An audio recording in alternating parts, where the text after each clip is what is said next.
નમસ્કાર મિત્રો, આજે ગિરીશભાઈ જોશી આપણી સાથે છે. ગિરીશભાઈ, સીધું ને સટમાં આપનું ફરીને એકવાર સ્વાગત છે.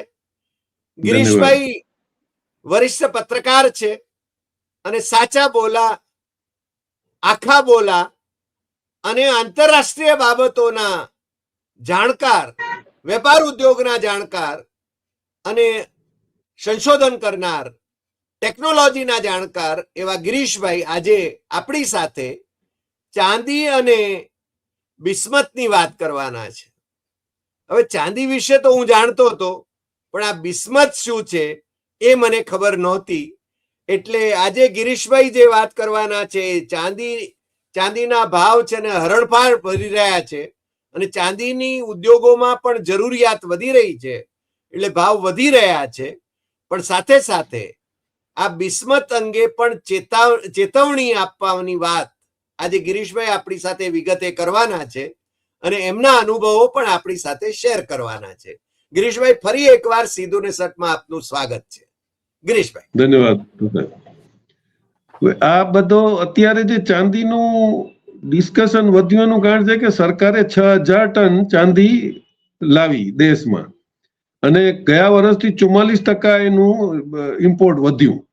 હવે એની પાછળ બધા સંશોધન કરવા પડે કે ભાઈ આટલી બધી ચાંદી અત્યારે દેશમાં લાવવાની જરૂર શું. એનું આખું બેઝિક તમે જુઓ તો ઓચિંતું ટ્રમ્પે ચાંદી ઉપર હોશ બોલાવવા માટે એણે એમ કીધું કે હવે ચાંદી પણ રેર અર્થ મટીરિયલમાં ગણાશે.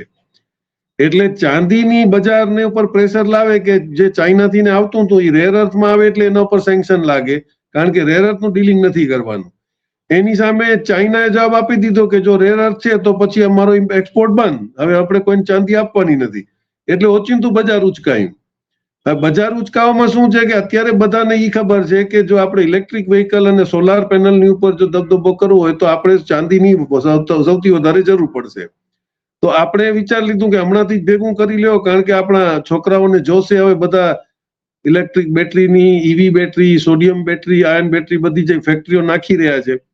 હવે આપણી કમ્પેરિઝન તમે જુઓ તો ઓન એન એવરેજ આપણું લગભગ 8100 ટનની આપણી રિક્વાયરમેન્ટ છે. એની સામે આપણે લોકલ પ્રોડક્શન 700 ટન જેવું થાય છે, એટલે બાકીનું ઇમ્પોર્ટ કરવું પડે. હવે સરકારે એમાં એક હોશિયારી વાપરી. હવે એમાં લાભ નુકસાન તો ભવિષ્યમાં ખબર પડશે, પણ 2026ની અંદર એ લોકોએ ડ્યુટી ઘટાડી નાખી 15% થી કરી 6% ઉપર, કારણ કે 15% હતા ત્યારે ચાંદી સ્મગલિંગ થી આવતું હતું એટલે કોઈ કમાતા હતા. પછી એની અંદર તમે જુઓ તો 2026ની અંદર કસ્ટમ્સના એનાથી એ લોકોએ ચાંદીને ફ્રીમાંથી રિસ્ટ્રિક્ટેડમાં ક્લાસિફાય કરી નાખી. હવે ફ્રીમાં હોય એટલે ગમે ઇમ્પોર્ટ કરી શકે, રિસ્ટ્રિક્ટેડ હોય તો એમાં ગવર્મેન્ટની કંપની અથવા જેને ડાયરેક્ટર જનરલ ફોરેન ટ્રેડે સ્પેશિયલ લાયસન્સ આપ્યો એ જ ઇમ્પોર્ટ કરે. એટલે ચાંદીનું ઇમ્પોર્ટ થઈ ગયું બંધ, ચેનલાઇઝ થઈ ગયું ગવર્મેન્ટ થ્રુ. એટલે હવે એ ચાંદીનું પ્રોક્યોરમેન્ટ ચાલુ કર્યું. હવે આની પાછળની ડિમાન્ડ એકદમ વધવાનું કારણ શું કે 100 કિલોવોટ પર અવરની એક બેટરી જો હોય તમારા ઈવીમાં તો એમાં 1 કિલો ચાંદી આવે. એટલે તમે ઇમેજિન કરો કે જે રીતે રિક્વાયરમેન્ટ દુનિયામાં વધતી જાય છે. હવે ઈ જાણે કે સિલ્વર આપણે ખોદીને નથી નીકળતું, એના ઓર નીકળે. કેવી રીતે કે તમે જ્યારે રિફાઇન કરો ઝિંક, કોપર, લેડ, ઈ રિફાઇનિંગના બાય પ્રોડક્ટ તરીકે ચાંદી નીકળે છે. હવે એમાંથી 80% આપણને રાજસ્થાનના એરિયામાંથી મળે છે, કારણ કે ત્યાં ઝિંક ને એનું રિફાઇનિંગ થાય છે. બીજા બી બધા ઘણા બધા છે, આંધ્રા છે, મધ્યપ્રદેશ છે, ઝારખંડ છે, ઉત્તરાખંડ છે, પણ એ કમ્પેરિઝનમાં બાકીના 20%માં. હવે એમાં ઇન્ટરેસ્ટિંગ શું છે, જે આપણે વાત કરી એ બિસ્મત એક એવો મટીરિયલ છે. હમણાં આપણે જોયું 2 દિવસ પહેલા રેલવેના રિટાયર્ડ માણસોને 3600 ને કંઈક 41 જે સિક્કા આપવામાં આવ્યા, કે જે બ્રિટિશના ટાઈમ થયું હતું કે રિટાયર થાય અને ચાંદીનો સિક્કો આપવાનો. એ 3 વર્ષથી ચાંદીના સિક્કા રિટાયર્ડ માણસોને અપાતા હતા, અને એમાં કોકને જરૂર પડી હશે, ભાવ વધારી વેચવા ગયો તો એને ખબર પડી કે તાંબાનો સિક્કો છે ને એના ઉપર ચાંદીનું પાણી ચડાવેલું. આ એક મોટો હુઆપો થયો. એટલે ચાંદીની અંદર પછી જે ફ્રોડના ચાન્સીસ વધ્યા. ઈ મને સ્ટ્રાઇક શું કામ થયું કે 1995 થી અમે લોકો, હું પ્રેશર કુકરના સેફટી વાલ એક્સપોર્ટ કરતો હતો લેબનાનમાં.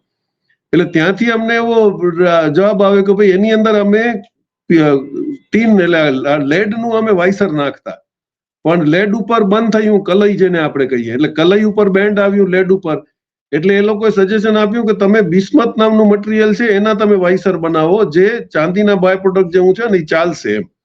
એટલે અમને પહેલી વાર ખબર પડી, અમે ચાંદી મંગાવી એ વખતે 1300 રૂપિયા કિલોનો એ આખો એક પાર્ટ આવ્યો હતો અમને.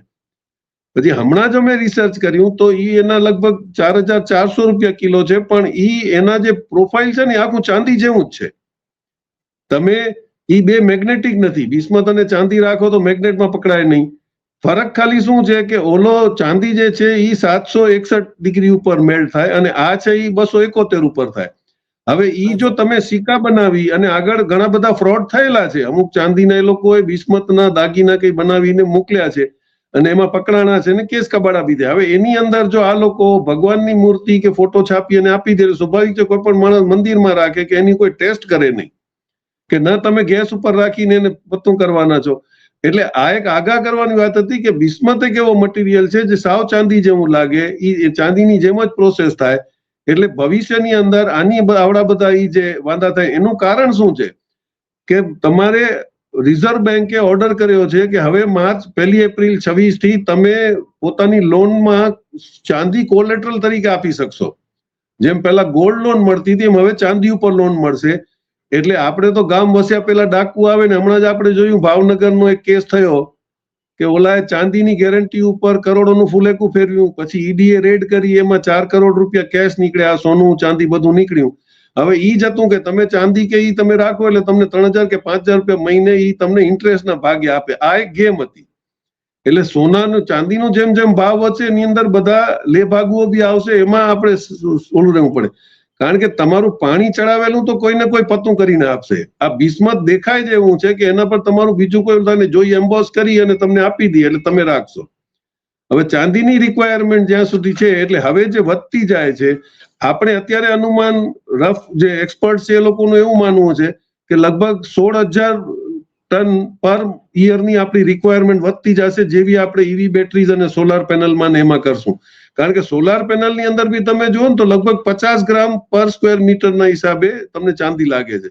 હવે સોલારનો કેટલો મોટો ધંધો થઈ ગયો છે આપણે જોઈએ છે. એટલે પેનલ બનવા માંડશે, એમાં જોશે, ઈવીમાં જોશે, એટલે બધી જગ્યાએ તમારી ચાંદીની રિક્વાયરમેન્ટ વધે છે. અને અત્યારે જે ભાવ થયા છે અને ઓવરઓલ જો તમે સર્વે જોવા જાવ તો જેમ પેટ્રોલિયમનો એસ્ટિમેટ કાઢે એમ મેટ્રોલોજીકલ એસ્ટિમેટ એવું છે કે આખા વર્લ્ડની અંદર બી ચાંદી 20 વર્ષની જ વધી છે. હવે તમે ઝીંક ને લેડ ને પ્રોસેસ કરીને જેમાંથી ચાંદી કાઢશો તો કારણ કે ઝીંક અને લેડ ની બી તો ક્વોન્ટિટી ઘટતી જાય છે. એટલે આ બધા સમીકરણોની અંદર ઓચિંતું આ ડિમાન્ડ વધી, આપણે ચાંદી ભેગું કરવાનું શરૂ કર્યું. પણ એટલું સારું છે કે સરકારે એને ફ્રીમાંથી રિસ્ટ્રિક્ટ કરી એટલે જે સ્મગલિંગનો ચાન્સ હતો એ ઓછો થઈ ગયો. પણ ચાંદીની રિક્વાયરમેન્ટ વધશે, એમાં હવે કેવી રીતે આપણે એડજસ્ટ કરીએ છીએ જોવાનું રહેશે. જી પણ ગિરીશભાઈ, તમે જે કહ્યું એમાં એક સંકેત આપ્યો છે કે સોલાર પેનલમાં જોઈએ અને સોડિયમ આયન ની બેટરી જે આવે એમાં પણ જોઈએ. એટલે આનો અર્થ એ થયો કે અદાણીને અને અંબાણીને આ બંને જણાને ચાંદી તો વધારે જોઈશે, તો એની વ્યવસ્થા કોણ કરશે? સરકાર કરી આપશે? ના, હમણાં તો સરકારે મંગાવી છે ને, એટલે રાખી છે સ્ટોકમાં. આને હોર્ડિંગ કહેવાય કે પછી જરૂર પડી અને ત્યારે 4 લાખ રૂપિયા કિલો થઈ ગયું તો શું કરવાનું? એટલે હમણાં સરકારે પોતાના રેટમાં, કારણ કે ગવર્મેન્ટ ઇમ્પોર્ટ છે એટલે એના પર ડ્યુટી 0 લાગશે. અત્યારે બીજો કોઈ ઇમ્પોર્ટ કરે તો એના પર ડ્યુટી લાગે, ભલે 15 માંથી 6% કરી, પણ 6% તો દેખાડવા પડે. એટલે આ રિસ્ટ્રિક્ટેડમાં નાખ્યા પછી હવે ચેનલાઇઝર ઇમ્પોર્ટ કરે એટલે તમારા પાસે રેકોર્ડ બી રહેશે કોણે કોણે ઇમ્પોર્ટ કર્યો અને કોના પાસે કેટલી છે. હવે ઈ તમારે પૈસા ખેંચવા હશે ત્યારે જરૂર નથી કે કંપની એને કોલેટરલમાં આપે, સરકારે રિઝર્વ બેંકને કોલેટરલમાં આપીને પૈસા લઈ લેશે. કારણ કે આપણે રિઝર્વ બેંક પાસે તો પૈસા વધવા દેવા જ નથી, સીધો વાત છે. એટલે આજે આખી ગેમ રમાઈ રહી છે, એનું નિયત શું છે એ હજી હવે ખબર નથી પડતી. પણ એમ અત્યારે એવું પ્રોજેક્શન થાય છે કે ભાઈ ભવિષ્યમાં ચાંદીના ભાવ વધે અને આપણી ઇન્ડસ્ટ્રીને મોંઘું પડે અને એની જે પ્રોફિટ એન્ડ લોસમાં જે ફરક પડે કે એને નુકસાન કરતો ન થાય એટલા માટે એક રિઝર્વ પ્રાઇસમાં અમે લોકોએ ચાંદી ભેગી કરીને રાખી દીધી. જરૂર પડશે ત્યારે આપશું. અને કોલેટરલમાં વાપરવાની પરમિશન આપતા માર્ચથી આની અંદર ઘણા બધા સમીકરણો નવા એડ થશે, એ જોવાનું રહેશે. જી નહીં, એટલે અમે વ્યવસ્થા કરી રાખી છે એમના માટે. કારણ કે અત્યારે જે બે ની વાત છે. કારણ કે સોલાર પેનલ ની અંદર આમ તો ટાટા પણ છે, પણ સોલાર પેનલમાં સૌથી વધારે જો કોઈનો ધંધો ચાલતો હોય તો એ અદાણીનો છે. અને સોડિયમ આયન બેટરી એ તો છે ને હવે રિલાયન્સ એ દિશામાં જાય છે. એટલે બે જણા એના મુખ્ય બે ઉપભોક્તાઓ, ચાંદીના ઉપભોક્તાઓ તો આ બે મુખ્ય છે. એટલે સરકાર તો માય બાપ ના લાડકા છે બંને જણા, એટલે એ દિશામાં જાય. પણ મને એક બીજો પણ પ્રશ્ન થાય છે, બે પ્રશ્નો છે. આપે કહ્યું કે રાજસ્થાનમાંથી આપણને વધારે પ્રમાણમાં ચાંદી મળે છે, એટલે અરવલ્લીની જે આખી વાત આવે છે એ અરવલ્લી પરની નો ડોળો જે છે એની પાછળ પણ ચાંદી મેળવવાનો અથવા તો બીજા મિનરલ્સ મેળવવાનો ઈરાદો હોય એવું પણ બને. અને બીજો મારો પ્રશ્ન કે દુનિયામાં સૌથી વધારે ચાંદી કોની પાસે? બેઝિક શું છે, સિલ્વર નો ઓર નીકળે છે. આ સિલ્વર બાય પ્રોડક્ટ એનો છે કે તમે જે 3 ચીજ પ્રોસેસ કરો, ઝિંક, લેડ અને એની અંદરથી તમને જે બાય પ્રોડક્ટ મળે એ સિલ્વર છે.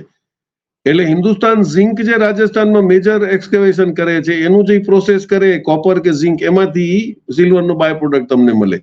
લેડ નું બહુ ઓછું છે કારણ કે લેડ બી એક યુરેનિયમની જેમ જ પોલ્યુટેડ પ્રોજેક્ટમાં લેખાય છે. એટલે આ જે બધું થયું પછી તમે જુઓ તો અદાણીનું સૌથી મોટું એક કચ્છ કોપર પ્લાન્ટ આવી રહ્યું છે. કોપરના બાય પ્રોસેસમાંથી પણ સિલ્વર નીકળશે. ઈ બી એક એમાં એડિશનલ એડવાન્ટેજ રહેશે. હવે ઈ પ્રોસેસ જોવી પડશે કે એની અંદર કયા પ્રોસેસ થી કરે છે જેમાં ઈ પણ એક્સટ્રેક્શન થાય. એટલે એમણે એમ કીધું છે કે અમે કોઈ પણ પ્રોડક્ટ હવામાં નહીં છોડીએ, કારણ કે એના જે બાય પ્રોડક્ટ ની અંદર જે રેમિનન્ટ નીકળશે એમાંથી બી એ લોકો ચાંદી કાઢવાની કોશિશ કરશે. તમને ખબર હોય તો બહુ પહેલા એક બહુ નાના પાયે ધંધા ચાલતા જેની અંદર આપણી ફિલ્મો આવતી. તમે જુઓ તો જે આપણી પિક્ચરોની ફિલ્મ આવતી એની અંદર ચાંદી રહેતી. ફોટા આપણે પોઝિટિવ કરાવતા એની અંદર ચાંદી રહેતી. અને એ બહુ નાના ભાગમાં ઘણા બધા સ્ટુડિયો વાળાને ઓળખતો કે એ લોકો પ્રોસેસ ઘરમાં કરીને ચાંદી કાઢતા એમાં, અને એ લઈ જવા વાળા એના માટે આવતા. એટલે એ જે પ્રોસેસની ચાંદી જે નીકળે છે એ વખતે અત્યારે એની ડિમાન્ડ નહોતી, કારણ કે એનું બહુ આપણી રિક્વાયરમેન્ટની ખબર નહોતી. હવે ઓચિંતી એની રિક્વાયરમેન્ટો વધી છે એટલે ઇનપુટ વધે છે. પણ જોવાની વાત એ રહી કે હજી પણ સોલાર પેનલ ઉપર આપણે ઘણા બધા ચાઇના ઉપર નિર્ભર છીએ. તો શું આપણે ચાંદી આપીને લઈ લેશું કે એને, કારણ કે જો તૈયાર માલ મોકલવાનો તો આપણે ચાંદી ક્યાં વાપરવાની છે. એટલે હજી આપણે સેલ્ફ સફિશિયન્ટ થાશું, આપણો પ્રોજેક્ટ બનશે, આપણે સોલાર પેનલ બનાવવા માંડશું, ક્યારે બધું એની અંદર સિસ્ટમ આવશે. પણ ઈ દરમિયાન જો તમે સોલાર ઉપરથી બીજા બધા પ્રોજેક્ટ જે અત્યારે ચાલુ થઈ રહ્યા છે કે હાઇડ્રોજનના કે ગ્રીન એનર્જીના, તો શું સોલારના પણ દિવસો મપાઈ જવાના છે? તો શું કરવાનું છે? પણ મને એવું લાગે છે કે ફાઇનાન્શિયલ સ્ટેટસ પાકું કરવા, જેમ ગોલ્ડ ઉપર આપણે રિઝર્વ રાખીએ છીએ એમ સિલ્વર રિઝર્વ રાખવાની અત્યારે નિયત હોય એવું ભાષાય છે. પણ એમાં છુપાવવાનું કઈ નથી. જો તમે રિઝર્વ વધારો છો તમારા, તો એમાં કોઈ લૂંટી જવાનું નથી, પણ તમારે ડિક્લેર કરવું પડે કે અમે દેશની ઇકોનોમી સદ્ધર કરવા માટે કરી રહ્યા છે. પણ એ બધું છુપાવીને કરવું અને પછી છુપાછુપ રૂલ્સ પાસ કરવા કે હવે બીજા કોઈ ઇમ્પોર્ટ નહીં કરી શકે, મને એવું લાગે કે 15 સુધીમાં કદાચ આજે સ્મગલિંગ થઈ એની અંદર સ્વિટ્ઝરલેન્ડે તમે જુઓ કે હવે ઢીલું પડે છે. સ્વિટ્ઝરલેન્ડમાં હમણાં તમે જુઓ તો જે એ લોકોએ કીધું છે કે અમારા ઇન્ટરનેશનલ લોઝ પ્રમાણે અમારે હવે નામ ડિક્લેર કરવા પડશે. તો એ સ્વિસ બેંકમાં પડેલા પૈસા ઇનડાયરેક્ટલી અંદર આવ્યા કે ક્યાંથી આવ્યું? કારણ કે આની અંદર મેજર પ્લેયરો તો ચાઇના, મેક્સિકો, પછી બોલિવિયા, વિયેટનામ, સાઉથ કોરિયા અને જાપાન બી છે. સિલ્વર એ લોકો પાસે બી સફિશિયન્ટ. એટલે આ બધી જે ગોઠવણ થઈ રહી છે એની અંદર ઓચિંતું સરકારને કેમ સૂચ્યું કે આપણે ઇમ્પોર્ટ બેન્ડ કરી દેવું? એનો મતલબ કે ક્યાંક કઈ એવું બન્યું હશે કે જ્યાં અનઓફિશિયલી ચાંદી આવીને પૈસા પાર્ક થઈ રહ્યા હશે અને કાં બ્લેક મની પાછું આવી રહ્યું છે. કંઈક એની અંદર હશે.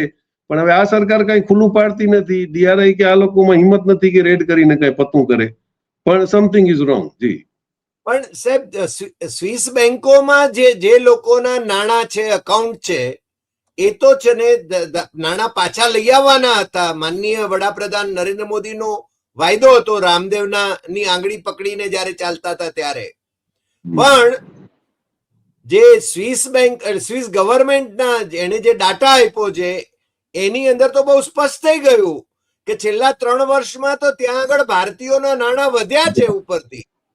એ તો ઓફિશિયલ આંકડા છે. બીજું કે એ જે આંકડાને નામ આપે છે એ લોકોને ભારત સરકાર બ્લેકમેલ કરીને એમની પાસે બીજા લાભ લે છે કે બીજા એટલે ઇલેક્ટ્રોલ બોન્ડમાં નાણાં ખટાવે છે કે શું કરે છે એ પણ એક મોટો પ્રશ્ન છે, કારણ કે એમની પાસે નામ તો બધાના છે, દર વર્ષે સ્વિસ ગવર્મેન્ટ આપણને આપે છે, એટલે